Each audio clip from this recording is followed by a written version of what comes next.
The jet's fuselage tore through the icy river like a knife through silk, and inside, a woman in a $1,000 suit realized that money couldn't buy her next breath. Her fingers clawed at the seatbelt as freezing water rushed around her ankles, then her knees, then her chest. 20 feet above on the riverbank, a man with paint-stained hands and holes in his jacket didn't think. He just dove. What happened next wasn't just a rescue, but shattered 2 worlds. Before we need to go back 6 hours to understand what happened, hit subscribe and let me know in the comments where you're watching from. Lucas Garcia woke at 5:30 that Tuesday morning, the same way he'd woken every morning for 3 years, to the sound of his daughter coughing in the next room. He lay still for a moment, counting the coughs. 4, 5, 6. When they stopped, he allowed himself to breathe. The apartment was cold. The landlord had promised to fix the heating 2 weeks ago, but promises and fixes lived in different universes when you were late on rent. Lucas pulled on 2 sweaters, both frayed at the cuffs, and walked to Layla's room. She was 7 years old and slept curled like a comma, her breathing shallow but steady. On her nightstand sat 3 things: a glass of water, her inhaler, and a photograph of a woman with Layla's exact smile. Lucas didn't look at the photograph anymore.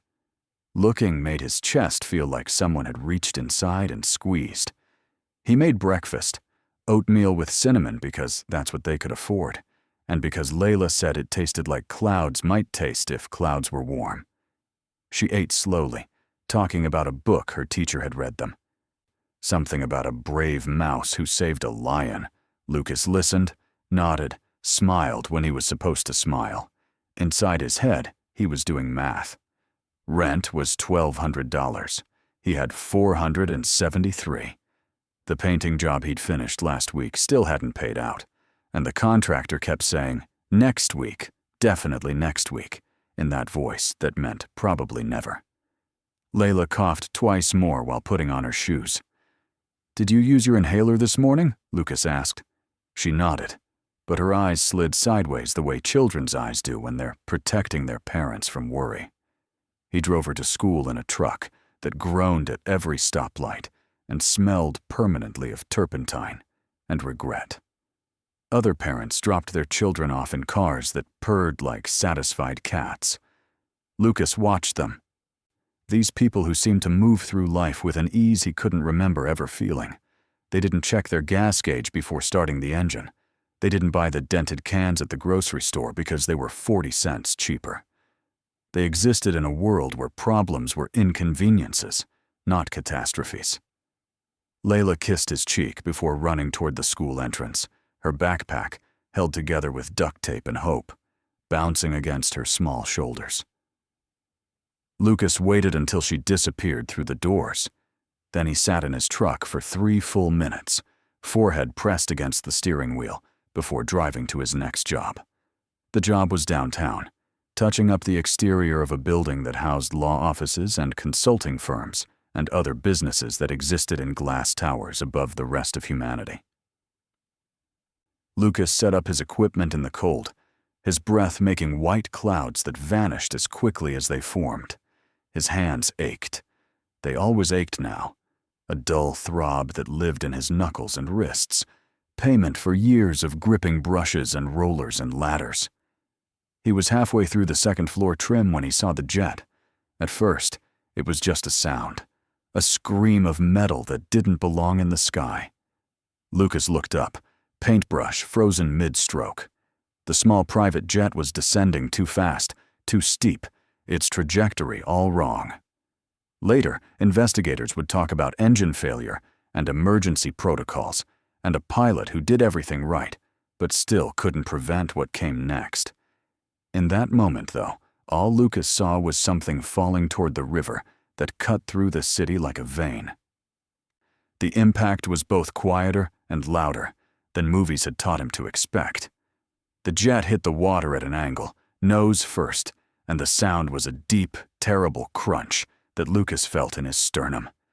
Then chaos, water erupting, metal shrieking, People on the riverbank screaming and pointing and doing that thing humans do when confronted with catastrophe. Freezing. Lucas didn't freeze. He dropped the paintbrush.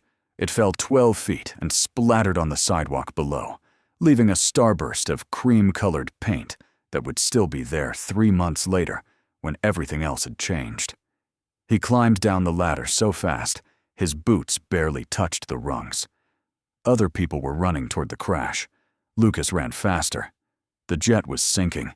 He could see it from the riverbank, the tail tilting up as the nose went down. Water pouring through the broken fuselage like the river was hungry. Through a window, cracked but not shattered, he saw her. A woman.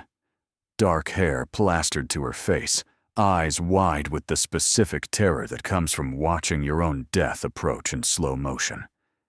She was fighting with her seatbelt, fingers slipping on the metal clasp, and the water was rising. Rising. Had reached her chest, her shoulders, and Lucas understood with perfect clarity that in approximately 90 seconds, this woman would drown. Someone behind him was shouting something about emergency services, about waiting for professionals. Lucas didn't wait. He kicked off his boots. They were good boots, expensive by his standards, purchased 3 years ago when he still thought things might get better, and dove. The water was so cold it felt like being stabbed. Lucas surfaced, gasped, and swam toward the sinking jet. The current fought him. His clothes dragged him down. His lungs burned with effort and ice, but he kept swimming because somewhere in his mind was Layla's face, and somewhere deeper was the understanding that letting someone die when you might save them was a kind of death itself. He reached the jet just as water began covering the window. The woman inside saw him. Their eyes met through the cracked glass. Lucas didn't think. Thinking would have told him this was impossible, that he wasn't strong enough, wasn't brave enough, wasn't enough.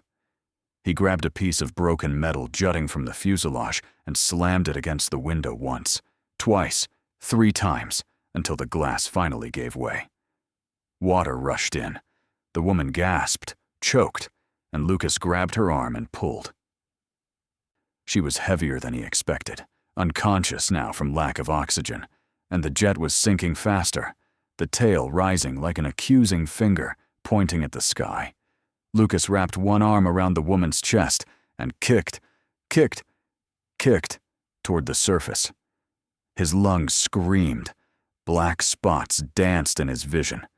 For a moment, just a flicker, he thought about letting go, about how easy it would be to just stop fighting and sink down into the cold quiet.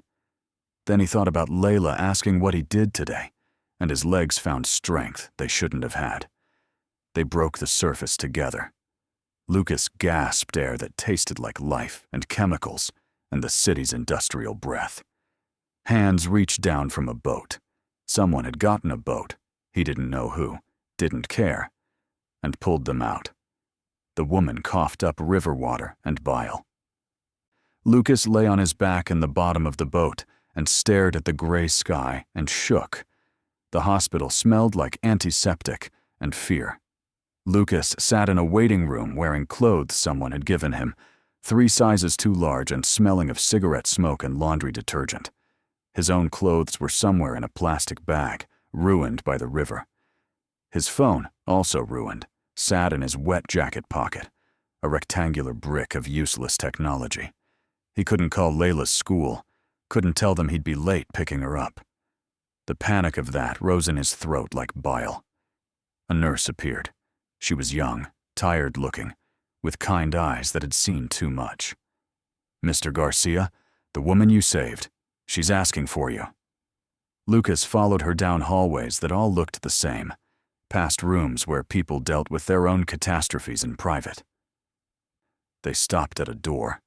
The nurse knocked, opened it, and Lucas stepped into a world he'd only ever seen on television. The woman sat upright in bed, IV in her arm, her dark hair now dry and pulled back. She looked different than she had in the river, composed, powerful. She wore a hospital gown but somehow made it look like she'd chosen it. Her eyes, sharp, intelligent, calculating, fixed on Lucas with an intensity that made him want to step backward. "Sit," she said. Not asked. Said. Lucas sat. "You saved my life," the woman continued. Her voice was hoarse from the river water, but steady. "I'm Susan Devon. I own Devon Capital. We manage $40 billion in assets across 17 countries. I employ 3,000 people. I sit on 5 boards. I was flying to a meeting that would have secured a deal worth $600 million. And today, none of that mattered. Today, I would have drowned in that river, if not for you." She paused. Lucas said nothing. He didn't know what Devon Capital was, or what managing $40 billion meant in practical terms. Those numbers belonged to a language he didn't speak. Susan reached for a glass of water, drank, and continued. "I want to do something for you. Money. A job. A house. Name it."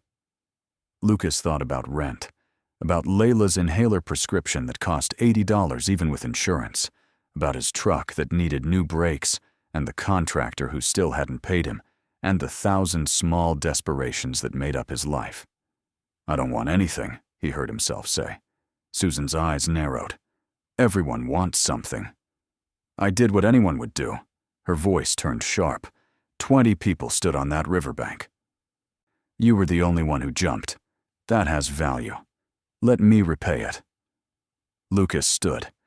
"I need to pick up my daughter from school." He walked out before Susan could say anything else. Later, he would wonder why. Later, he would examine that moment the way you examine a photograph of yourself from years ago, trying to understand who that person was and what they were thinking. In the moment, though, all he knew was that accepting something felt dangerous in a way he couldn't articulate. He borrowed a phone from the nurse's station and called Layla's school. They'd waited with her. She was fine. He took a bus across the city. His truck was still downtown, keys probably at the bottom of the river, and arrived 40 minutes late. Layla ran to him and wrapped her arms around his waist, and Lucas felt something break and rebuild inside his chest.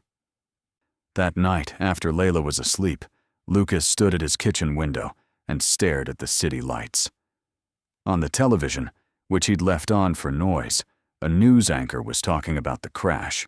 They showed footage of the rescue. Lucas watched himself, a small figure in paint-stained clothes, dive into the river. The anchor called him a hero. The word felt foreign, like trying on someone else's shoes. His phone rang. Not his ruined phone. A new one that had appeared at his door an hour ago with a note that said simply, "So you can call if you change your mind. CW." Lucas didn't answer it. 3 days passed. Lucas painted walls and picked up Layla from school and made oatmeal for breakfast and pretended everything was normal. The news cycle moved on. The story became a footnote, then a memory, then nothing. Life insisted on continuing, indifferent to heroics and near deaths and all the drama humans tried to inject into it. On the 4th day, someone knocked on his door. Not a timid knock. Not a neighbor borrowing sugar knock. A knock that meant business. Lucas opened the door. Susan Devon stood in the hallway wearing a coat and an expression that suggested she was used to getting her way. Behind her stood a man in a suit, holding a briefcase. "You didn't call," Susan said. "I told you. I know what you told me. I don't care." She walked past him into the apartment without waiting for an invitation. The man with the briefcase followed. Lucas stood in his own doorway, unsure whether to be angry or impressed. Susan looked around the apartment. Her gaze cataloged everything. The cracked ceiling, the space heater in the corner, Layla's coat hanging by the door, with the torn pocket Lucas kept meaning to fix. Her face revealed nothing. "I've spent the last 3 days," Susan said, "learning everything about you. Lucas Garcia, 34 years old. Widowed 3 years ago. Daughter named Layla, 7 years old. Mild asthma. You work as a house painter. You make approximately $32,000 a year. Though last year, you made less because you missed 6 weeks of work, when Layla had pneumonia. You're 3 months behind on rent. Your truck needs $800 in repairs you can't afford. You have $412 in your bank account and $17 in cash. You owe the hospital $2,347 from Layla's last emergency room visit. Lucas felt something hot and humiliating rise in his throat. You had no right. I had every right. You saved my life. That makes you my responsibility. Susan opened the briefcase. Inside were papers, official-looking things with signatures and seals. I'm offering you a job, head of building operations at my personal estate. Salary of $120,000 a year. Full health insurance, the good kind that actually covers things. Housing included, a cottage on the property, 2 bedrooms renovated last year. There's a good school nearby where Layla can enroll. The numbers swam in Lucas's head. $120,000. That was more than 3 times what he made now. That was health insurance without copays and deductibles that might as well be ransom demands. That was Layla's prescriptions, without having to choose between medicine and groceries. I don't need, Lucas said. Susan's voice turned sharp.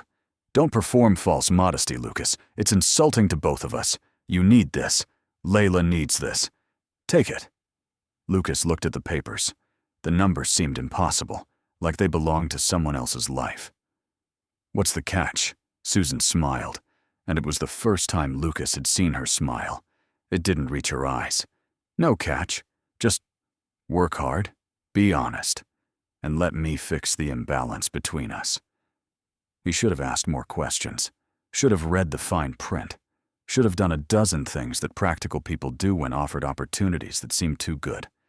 Instead, he thought about Layla coughing in the night and the space heater that barely worked and the constant math of survival that occupied his brain like an invading army. Okay, he said. The cottage was perfect. That was Lucas's first thought when Susan drove them there the following week. Not just nice or adequate, perfect. 2 bedrooms with actual doors that closed, a kitchen with appliances that all worked simultaneously, windows that didn't whistle when the wind blew. Layla ran through the rooms making delighted sounds, while Lucas stood in the center of the living room and tried to remember how to breathe. Susan's main house loomed in the distance, a sprawling structure of glass and stone that looked more like a museum than a home. The estate covered 12 acres. There were gardens, a greenhouse, a pool house, and buildings whose purposes Lucas couldn't immediately identify. His job, Susan explained, was to oversee it all. Maintenance, repairs, coordinating with contractors, managing the small staff who kept everything running. I need someone I can trust, someone who won't steal from me or cut corners, or think I'm too busy to notice when things aren't done right. You've proven you don't quit when things get hard. That's rare, Susan said, reading his expression. The first month passed in a blur. Lucas learned the systems, met the staff, discovered which parts of the estate needed constant attention and which could be left alone.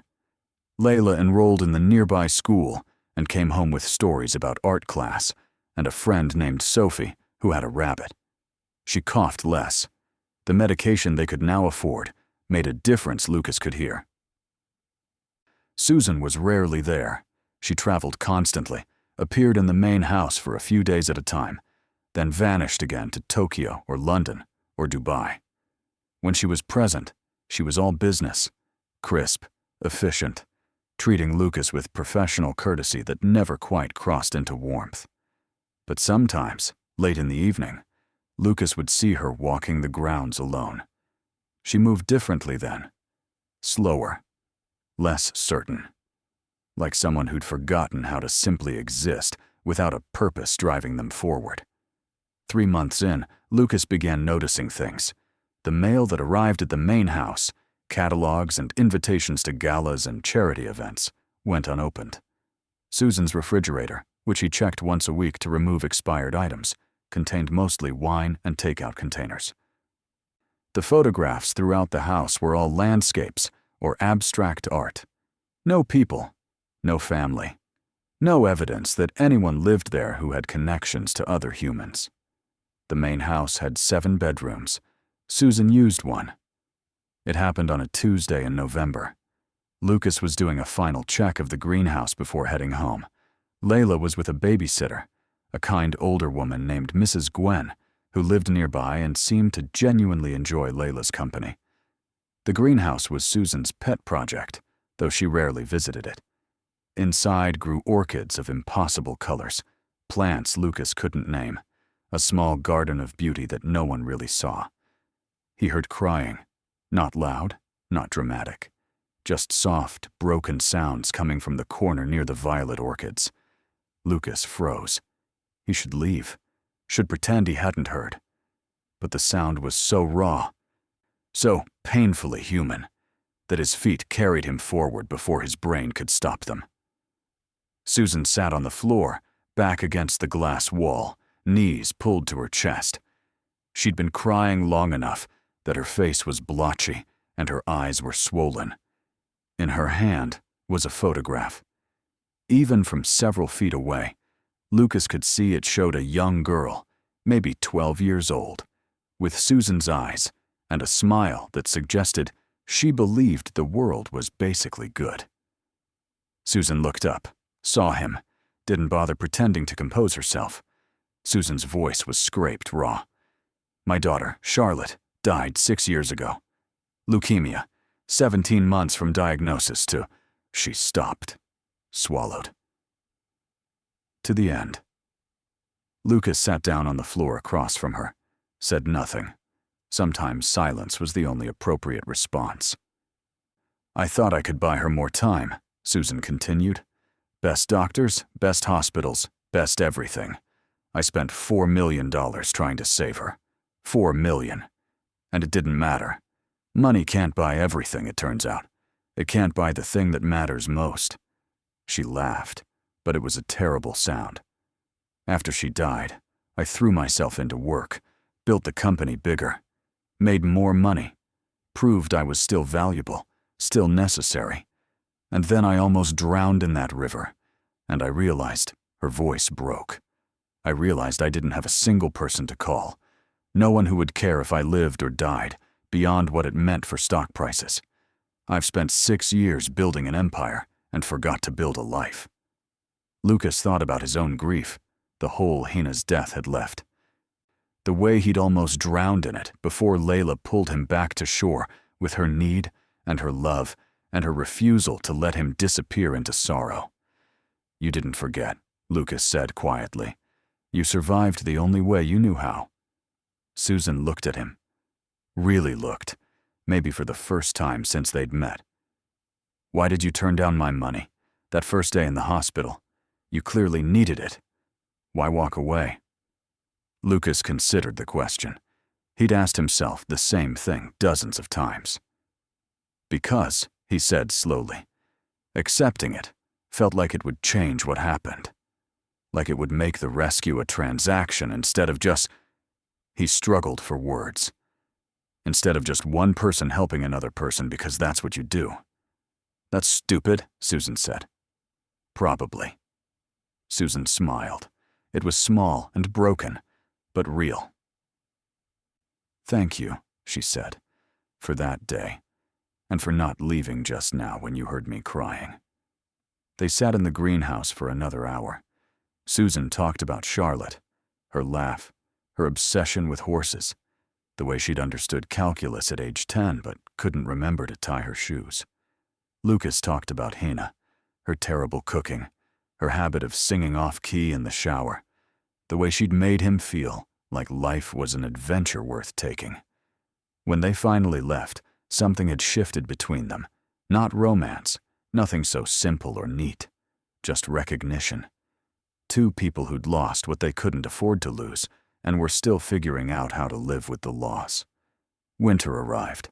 Layla thrived. Lucas settled into a rhythm that felt, for the first time in years, sustainable. Susan was around more often, and slowly, incrementally. The main house began showing signs of life. Flowers appeared in vases. Music played from speakers.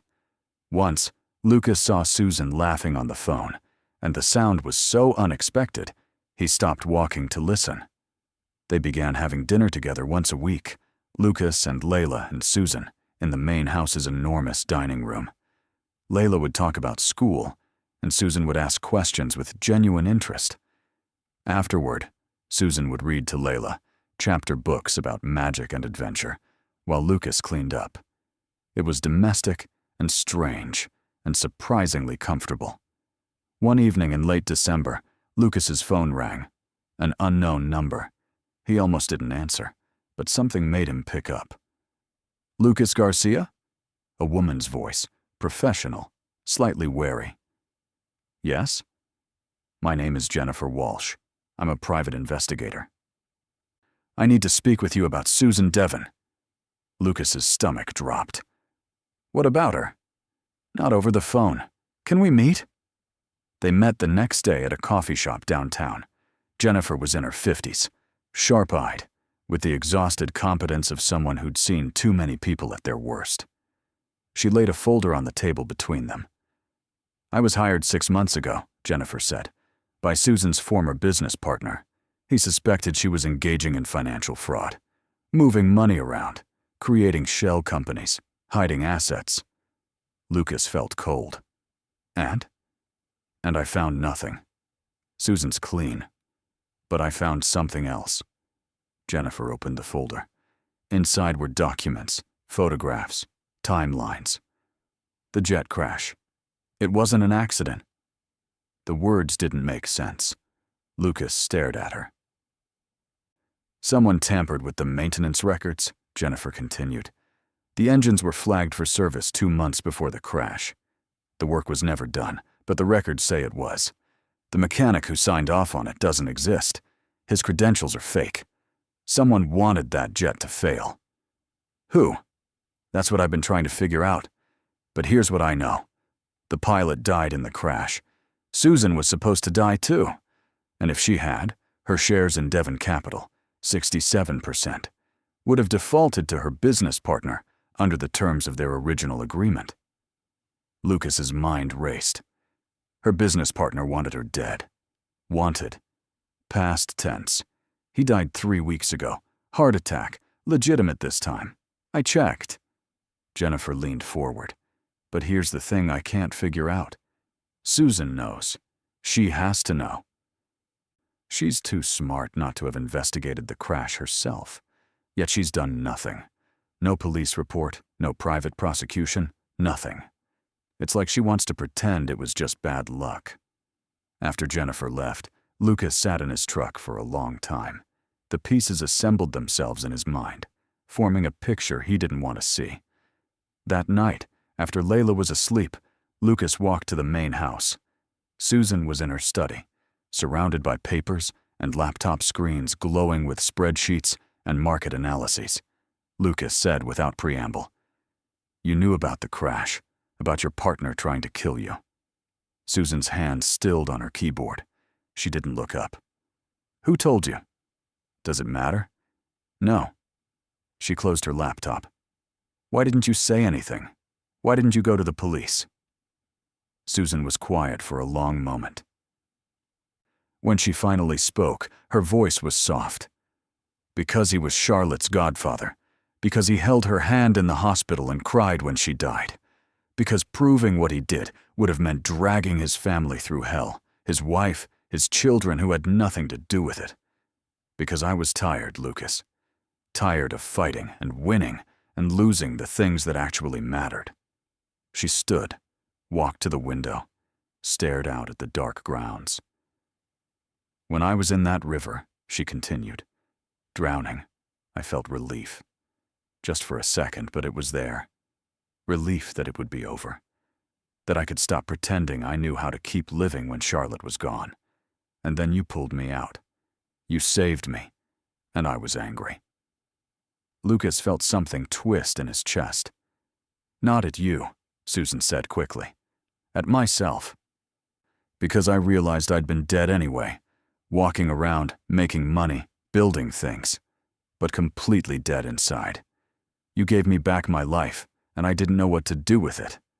"So you tried to buy me," Lucas said.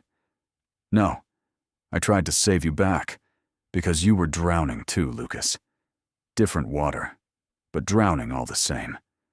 And maybe if I saved you, it would balance something. Make sense of why I survived when Charlotte didn't." The truth were complicated and uncomfortable.